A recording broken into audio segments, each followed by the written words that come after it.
Oui, Seigneur, nous voulons ce matin bénir ton merveilleux nom. Donner gloire et honneur à ce nom qui est élevé au-dessus de tout autre nom. Merci notre Dieu pour ton esprit. Et merci notre Dieu de nous visiter ce matin et de te glorifier, Père. Au nom de Jésus. Amen. Gloire au Seigneur. Bonjour à chacun. Un grand merci à Pascal et à toute l'équipe qui nous a conduits ce matin dans ce temps de louange. Comme vous le savez, aujourd'hui, nous célébrons la Pentecôte. Et ce matin, mon thème, c'est « La Pentecôte est accomplie ». Je voudrais que quelqu'un, tu te retournes vers celui qui est près de toi et dis-lui « La Pentecôte est accomplie ». Attends-toi à recevoir le baptême dans le Saint-Esprit. Amen. Nous allons ouvrir la parole de Dieu dans le livre des Actes des Apôtres, le chapitre 2. Du verset 14 au verset 18. Actes chapitre 2, verset 14 à 18. Le dimanche dernier, le pasteur Avril avait annoncé, on voudrait ce matin, après la prédication, avoir un temps de recherche du baptême dans le Saint-Esprit. Et donc, si parmi nous, il y a plusieurs qui n'ont pas encore reçu le baptême dans le Saint-Esprit, n'hésitez pas tout à l'heure à vous approcher et avec les pasteurs ici présents, nous allons prendre le temps de prier avec vous. Amen. Nous allons prendre le temps d'abord, maintenant, d'ouvrir la parole de Dieu et de pouvoir entendre ce que le Seigneur veut nous dire. Acte 2, 14 à 18. Alors Pierre, se présentant devant les 11, éleva la voix et leur parla en ces termes. Hommes juifs, et vous tous qui séjournez à Jérusalem, sachez ceci et prêtez l'oreille à mes paroles. Ces gens ne sont pas ivres, comme vous le supposez, car c'est la 3e heure du jour. Mais c'est ici ce qui a été dit par le prophète Joël. Dans les derniers jours, dit Dieu, je répandrai de mon esprit sur toute chair. Vos filles et vos fils prophétiseront. Vos jeunes gens auront des visions et vos vieillards auront des songes. Oui, sur mes serviteurs et sur mes servantes, dans ce jour-là, je répandrai de mon esprit et ils prophétiseront. Comme le savons, le Seigneur Jésus a ordonné à ses disciples de ne pas s'éloigner de Jérusalem, mais d'attendre ce que le Père avait promis, à savoir l'effusion du Saint-Esprit. Les disciples ont obéi et sont restés à Jérusalem jusqu'à l'accomplissement de cette promesse.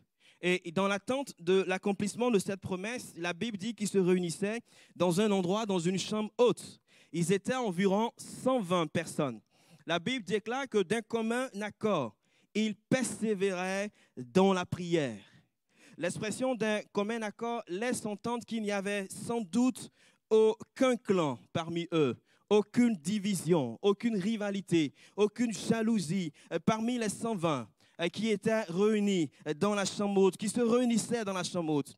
Ils priaient ensemble d'un commun accord. Ils aspiraient ensemble à voir la promesse se réaliser et s'accomplir. Ils ont passé ce temps, ils ont tous passé, cette période d'attente dans la prière, dans la supplication, dans l'unité. Ils se sont tous tenus devant le Seigneur et dans sa présence. Ils ont tous ensemble recherché la face de Dieu. Ils ont incliné leur cœur devant le Seigneur et ils ont pris le temps d'ouvrir la parole de Dieu. Bien-aimés, ce matin, c'est d'un commun accord que nous voulons nous aussi nous approcher de Dieu afin qu'il nous visite, afin qu'il nous renouvelle, afin qu'il nous remplisse de son esprit. D'un commun accord, nous voulons nous aussi ce matin demander dans la prière le baptême dans le Saint-Esprit, l'effusion du Saint-Esprit sur nous, en nous. Qui ce matin s'attend à une action toute particulière du Saint-Esprit? Qui ce matin s'attend à recevoir le baptême dans le Saint-Esprit? Qui ce matin s'attend à être rempli du Saint-Esprit? Peut-être que ce matin, quelqu'un se dit, mais pasteur, moi, ça fait tellement longtemps, des mois et des années, que je recherche le baptême dans le Saint-Esprit, mais toujours rien. Je n'ose même plus demander à Dieu de me baptiser de son esprit. Ce n'est pas pour moi, mais c'est pour les autres. Vous savez, quand j'étais à l'école du dimanche, on avait souvent des temps avec le moniteur de recherche du baptême dans le Saint-Esprit. Et je ressortais toujours frustré de ces moments. Parce que mes amis, les frères avec moi, qui étaient à l'école du dimanche, surtout dans le groupe des ados, ils recevaient le baptême dans le Saint-Esprit. Et moi, toujours rien. Et je me souviens qu'un jour, on priait, et le frère qui était juste à côté de moi, d'un seul coup, il s'est mis à parler en langue. Je me suis dit, le Saint-Esprit n'est pas loin. Il est sur notre rangée. Et depuis, j'attends rien. Le Saint-Esprit, il m'a sauté. Et je ressortais toujours frustré. Mais je me souviens de ce moment particulier où encore à l'église, nous avons eu un temps de recherche du baptême dans le Saint-Esprit. Et ce jour-là, j'ai été rempli, baptisé du Saint-Esprit. Et je me suis mis à parler en langue. Bien-aimés frères et sœurs, ce matin, je voudrais simplement t'encourager à te dire, ne regarde pas à ce temps de frustration. C'est un moment où tu as recherché et rien ne s'est passé. Ce matin, je veux simplement t'encourager à regarder au Seigneur, à regarder à celui-là qui baptise du Saint-Esprit. Parce qu'il veut te remplir ce matin. Il veut te baptiser du Saint-Esprit. Et peut-être que quelqu'un aussi se dit, mais je me sens indigne de recevoir le baptême dans le Saint-Esprit. Tu as peut-être le sentiment de ne pas être suffisamment saint ou suffisamment sainte pour recevoir le baptême dans le Saint-Esprit. Ce sentiment est tel que tu as du mal à saisir par la foi que cette promesse est aussi pour toi. Je me permets ce matin de te poser simplement cette question. Est-ce que tu as reçu Jésus-Christ dans ton cœur comme ton Seigneur et ton Sauveur? Est-ce que tu es né de nouveau? Est-ce que Dieu a pardonné tes péchés? Si oui, alors tu es éligible, toi aussi, à recevoir le baptême dans le Saint-Esprit. Tu n'es pas exclu de la promesse. La promesse est aussi pour toi. Je voudrais donc t'encourager ce matin à cesser de vivre dans la culpabilité et à ouvrir ton cœur ce matin, à disposer ton cœur ce matin à recevoir le baptême dans le Saint-Esprit. Bien-aimés, les 120 qui étaient réunis dans la chambre haute aspiraient au baptême dans le Saint-Esprit, non pas en étant passifs, mais en prenant collectivement une part active dans l'accomplissement de la promesse. Il est dit qu'ils persévéraient dans la prière. Bien-aimés, lorsqu'on s'attend à recevoir le baptême dans le Saint-Esprit, on recherche, on soupire, on aspire à être rempli du Saint-Esprit. On a soif de recevoir la plénitude de l'Esprit. On dispose son cœur, on se tient régulièrement dans la louange, dans l'adoration, dans la prière, dans la présence de Dieu. Et ce matin, c'est tous ensemble, de commun accord, que nous voulons supplier le Seigneur de baptiser de son Esprit tous ceux et toutes celles qui n'ont pas encore reçu le baptême dans le Saint-Esprit. La période d'attente tirait à sa fin. La Pentecôte arrivait. Son accomplissement était imminent. Les prophéties de l'Ancien Testament étaient sur le point de s'accomplir, de se réaliser. Tout comme la Pâque, vous savez, la Pentecôte trouve également son origine dans l'Ancien Testament.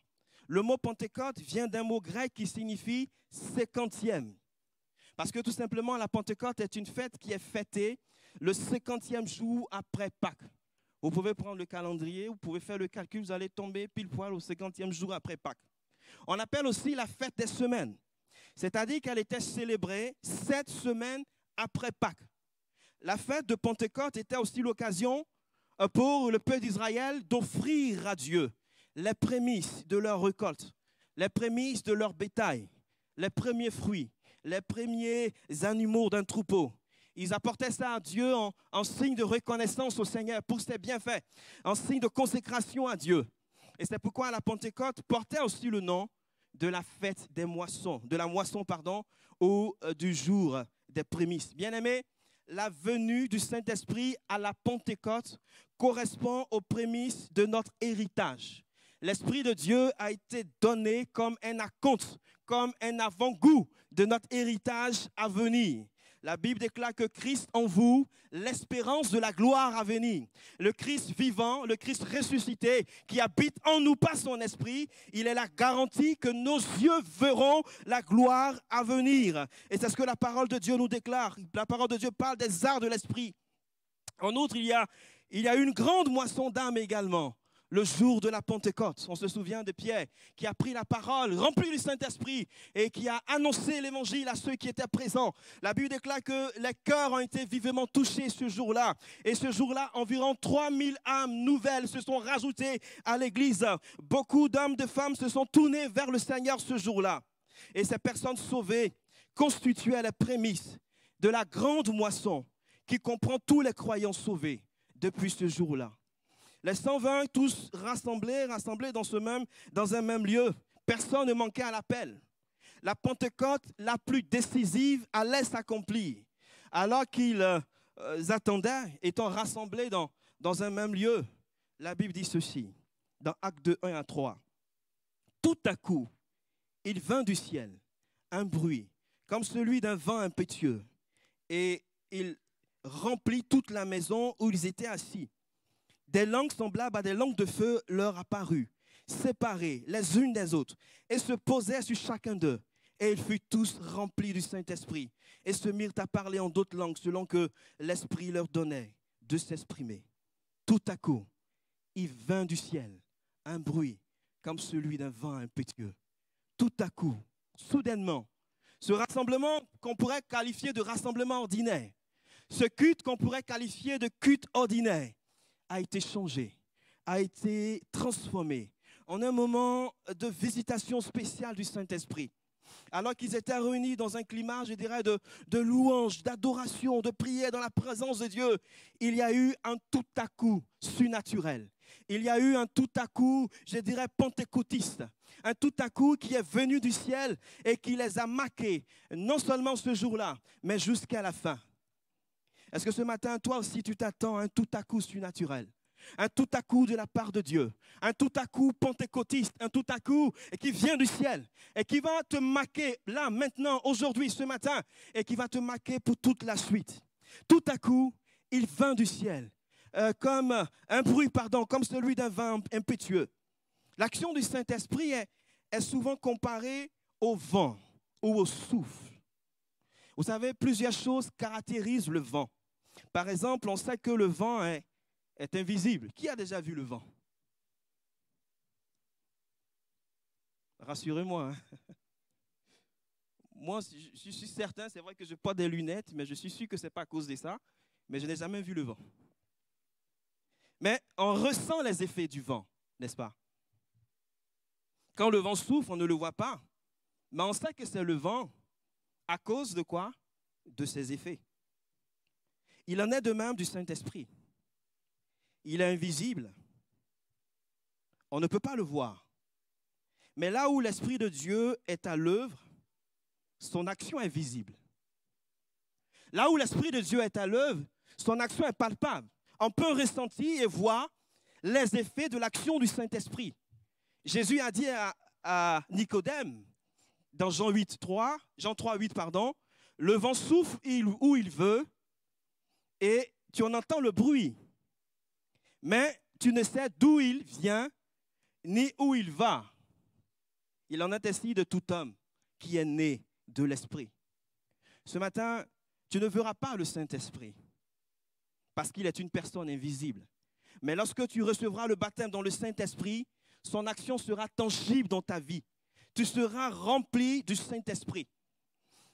Lorsque le vent souffle, le vent dégage également une certaine force, une certaine puissance, je dirais une certaine énergie. Le vent, lorsqu'il souffle, va balayer tout sur son chemin.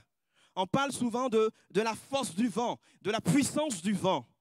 Par exemple, on sait que les éoliennes fonctionnent grâce au vent. Sans le vent, il sera difficile pour les éoliennes de fonctionner correctement.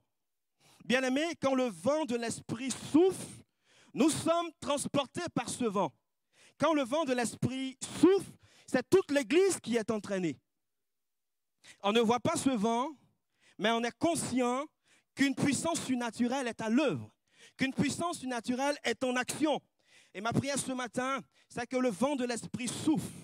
Je prie afin qu'il y ait aussi un vent, comme un vent impétueux, qui souffle et que ce matin, nous soyons entraînés, tout et chacun, par le souffle de l'Esprit. Il a aussi parlé de langue de feu. L'action de l'Esprit de Dieu est aussi comparée souvent au feu. Dans la parole de Dieu, le feu est souvent un signe de la présence de Dieu. Et le feu ne doit pas être éteint. La Bible dit dans 1 Thessaloniciens 5, le verset 19, « N'éteignez pas l'esprit. Le feu de l'esprit ne doit pas être éteint. » Éteindre l'esprit signifie étouffer l'action de l'esprit. Éteindre l'esprit signifie empêcher l'esprit d'agir. Et peut-être que ce matin, le feu de l'esprit semble être éteint dans la vie d'une personne. Il y a peut-être des choses, des actions, des mobiles, etc. qui étouffent l'action de l'Esprit de Dieu et qui l'empêchent d'œuvrer convenablement dans ton cœur, dans ta vie. Ce matin, je voudrais simplement t'encourager et te dit de laisser le Saint-Esprit rallumer ce feu en toi. Laissez le Saint-Esprit rallumer ce feu en toi. Renonce à tout ce qui empêche le Saint-Esprit d'agir en toi, à travers toi. Et laisse le Saint-Esprit ce matin poser des langues de feu. Laisse le Seigneur ce matin poser des langues de feu à nouveau sur ta vie. Paul a dit ceci à Timothée, dans 2 Timothée 1,6, c'est pourquoi je t'exhorte à ranimer le don de Dieu que tu as reçu par l'imposition de mes mains. Ce matin, le Saint-Esprit veut ranimer ce que tu as reçu de la part du Seigneur. Peut-être que tu t'es dit dans ton cœur, et ça rejoint ce que Pascal disait tout à l'heure, c'est peut-être trop tard, c'est terminé pour moi, que je ne sais plus à rien dans l'œuvre de Dieu. Je ne sais plus à rien dans le service de Dieu. Ce matin, le Seigneur te dit simplement, mon enfant, ma fille, ce n'est pas fini. Ce n'est pas terminé. Laisse-moi poser à nouveau des langues de feu sur toi. Laisse mon esprit agir à travers toi, parce que je veux encore accomplir mes desseins à travers toi. Ce n'est pas encore terminé. La Bible dit que ces langues de feu se sont posées. Bien aimé, l'expression se poser renvoie littéralement au fait de s'asseoir. Il s'agit ici de s'asseoir, mais pas n'importe comment. Vous savez, nous sommes assis, mais à la fin de la réunion, chacun va rentrer chez lui, n'est-ce pas? Mais ici, quand il est dit s'asseoir, c'est s'asseoir dans le but de siéger. S'asseoir dans le but de s'installer. Nous ne sommes pas assis pour nous installer. Nous allons rentrer chez nous après. Mais ici, se poser, c'est ça. Se poser, c'est s'asseoir dans le but de s'installer, dans le but de siéger. On n'est pas de passage. On n'est pas un visiteur. On vient pour s'installer. On vient pour se poser. Bien-aimé, le Saint-Esprit veut s'asseoir sur nous. Il veut s'asseoir dans chacune de nos vies. Il veut s'asseoir pour siéger. Il veut s'asseoir pour s'installer. Il veut s'asseoir pour avoir toute la direction. Il veut s'asseoir pour avoir tout le contrôle. Il ne veut pas juste venir ce matin comme un visiteur, mais il veut s'asseoir. Il veut être là pour toujours. Il veut s'installer dans chacune de nos vies. Il ne veut pas être juste de passage. Mon frère, ma soeur, laissons le Saint-Esprit se poser. Laissons ces langues de feu ce matin se poser. À Jérusalem, la Pentecôte réunissait tous les fidèles, conformément aux instructions de la loi. Comme à la Pâque et également à la fête des tabernacles, il y avait une multitude de Juifs originaires de divers pays. La Bible déclare ceci, qu'au bruit qui eut lieu, la multitude accourut et elle fut confondue parce que chacun les entendait dans leur propre langue. Acte 2, verset 6. Alors ils vont se précipiter vers le lieu, l'endroit où les disciples, les 120 étaient réunis. Et alors qu'ils arrivaient là près de cet endroit, ils les entendent annoncer dans leur propre langue les merveilles de Dieu. Et deux types de réactions vont émerger. Donc d'un côté, il y a certains qui étaient remplis d'étonnement. Ils vont se dire, mais ce ne sont pas des Galiléens qui sont sans instruction. Mais comment se fait-il qu'on les entend, on les entend dire de telles merveilles dans nos langues respectives? Qu'est-ce que cela veut dire? Il y a d'autres en revanche qui vont se mettre à se moquer. Ils vont dire, mais c'est parce qu'ils sont remplis de vin doux. Ils ont bu du vin. C'est pourquoi ils se mettent à bavader, à parler comme ça dans tous les sens. Et parmi les 120, on va voir quelqu'un qui va se détacher du lot. L'apôtre Pierre. Comme on le sait, il avait au préalable renié le Seigneur Jésus avec force en disant « Je ne connais pas cet homme ». Mais Paul, parlant Pierre ici, va prendre la parole et va s'adresser à ces hommes qui étaient rassemblés. Il n'y a plus de crainte dans son cœur. Il n'y a plus de peur dans sa vie. Il s'avance avec courage et c'est la Pentecôte qui est à l'origine de ce changement, à l'origine de cette transformation. Pierre est maintenant quelqu'un, un homme qui est rempli du Saint-Esprit.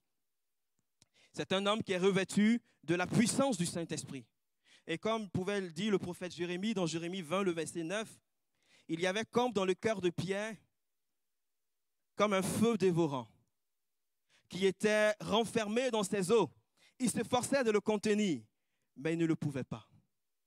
Et Pierre va expliquer à son auditoire que ce qui vient de se passer ne provenait pas du vin doux. Il va leur préciser qu'il était seulement 9 heures. À 9 heures, c'est impensable. Ce n'est pas logique de s'imaginer que 120 personnes soient ivres à la fois. Ça n'avait pas de sens.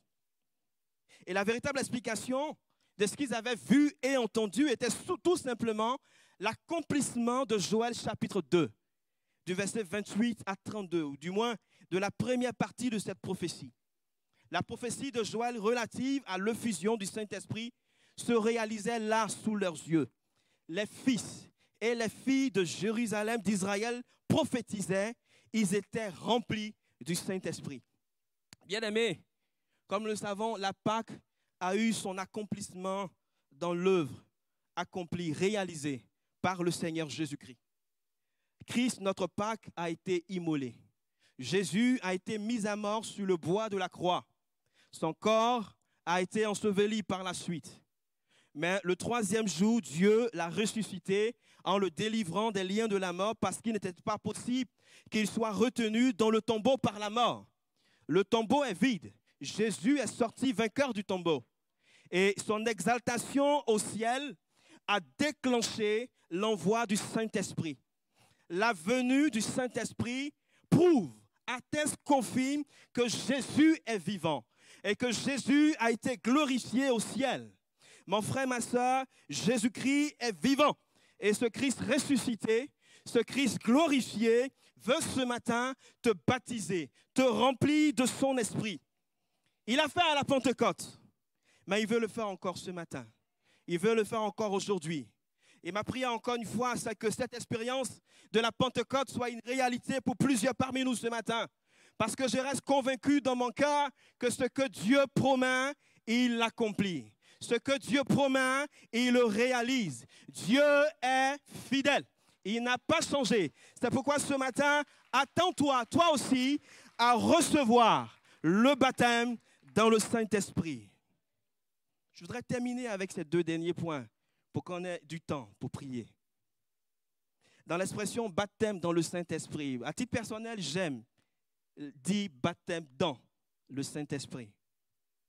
Parce que la préposition dans indique que le Saint-Esprit est la personne dans laquelle nous sommes baptisés, nous sommes plongés, nous sommes immergés. Nous ne sommes pas plongés ou immergés dans un liquide ou encore une influence. Le Saint-Esprit n'est pas une influence. Le Saint-Esprit est une personne divine. Le Saint-Esprit manifeste les attributs d'une personne. Le Saint-Esprit parle. Le Saint-Esprit conduit. Le Saint-Esprit accorde des dons selon sa volonté. Et on peut citer plein d'autres exemples. Avec Dieu le Père et Dieu le Fils, le Saint-Esprit est aussi pleinement Dieu. Et dans tous les attributs divins, le Saint-Esprit n'est pas inférieur au Père, ni au Fils. Il est égal au Père, il est égal au Fils. Le Saint-Esprit est tout-puissant, comme le Père et le Fils. Le Saint-Esprit est omniprésent, comme le Père et le Fils. Le Saint-Esprit est omniscient, comme le Père et le Fils. Bien-aimés, être baptisé dans le Saint-Esprit signifie être immergé dans la personne divine du Saint-Esprit et non dans un liquide ou une influence. Il s'agit d'une immersion qui est spirituelle parce que c'est notre être intérieur qui est plongé dans la personne du Saint-Esprit. C'est notre esprit qui est plongé, qui est baptisé dans la personne du Saint-Esprit. Le baptême dans le Saint-Esprit est assorti d'un revêtement de puissance. Acte 1:8 dit ceci, « Mais vous recevrez une puissance, le Saint-Esprit survenant sur vous, et vous serez mes témoins à Jérusalem, dans la Judée, dans la Samarie et jusqu'aux extrémités de la terre. » Bien-aimés, ce matin, j'ai envie de dire qu'on ne recherche pas le baptême dans le Saint-Esprit juste parce qu'on veut cocher une case dans notre parcours, dans notre marche chrétienne. La motivation n'est pas simplement parce qu'on a envie de se sentir bien. C'est pourquoi on veut le baptême dans le Saint-Esprit. On ne recherche pas le baptême dans le Saint-Esprit parce qu'on veut parler en langue. Ah, ça fait bien, je veux parler en langue. Comme je le verrai, j'en parlerai un peu tout à l'heure, du parler en langue comme signe initial du baptême dans le Saint-Esprit. On recherche le baptême dans le Saint-Esprit pour témoigner efficacement de l'amour de Dieu aux perdus. Il a dit, vous recevrez une puissance et vous serez mes témoins. On recherche le baptême dans le Saint-Esprit dans le but d'avoir la puissance pour servir Dieu efficacement, pour accomplir les desseins de Dieu. Le baptême dans le Saint-Esprit, c'est la porte ouverte à la réception, à la manifestation des autres dons spirituels, comme la prophétie, la parole de connaissance, le don de foi, etc. Or, tous ces dons sont nécessaires, sont indispensables pour équiper l'Église en vue de l'édification des saints. On recherche le baptême dans le Saint-Esprit parce que le revêtement de puissance qui est assorti, associé à la plénitude du Saint-Esprit nous aide, contribue fortement à amener le fruit de l'Esprit à maturation dans nos vies. Le parler en langue est la preuve initiale, tangible, que nous avons reçu le baptême dans le Saint-Esprit. Il y a toujours une manifestation extérieure, immédiate, surnaturelle, qui apporte la conviction, non seulement à celui qui reçoit le don, mais aussi aux autres, qu'une puissance surnaturelle contrôle la personne. Les personnes baptisées dans le Saint-Esprit s'expriment dans une langue qu'ils n'ont jamais apprise. Je sais que j'ai entendu dire comme ça que parfois ça s'apprend. On dit aux gens, dites ribaba, on dit à d'autres, dites ribobo, etc. Et ils apprennent à parler en langue. Mais le parler en langue ne s'apprend pas. C'est surnaturel. C'est surnaturel. Et ce matin, attendons-nous à recevoir le baptême dans le Saint-Esprit. Je termine en disant que, est-ce qu'il y a des conditions pour recevoir le baptême dans le Saint-Esprit?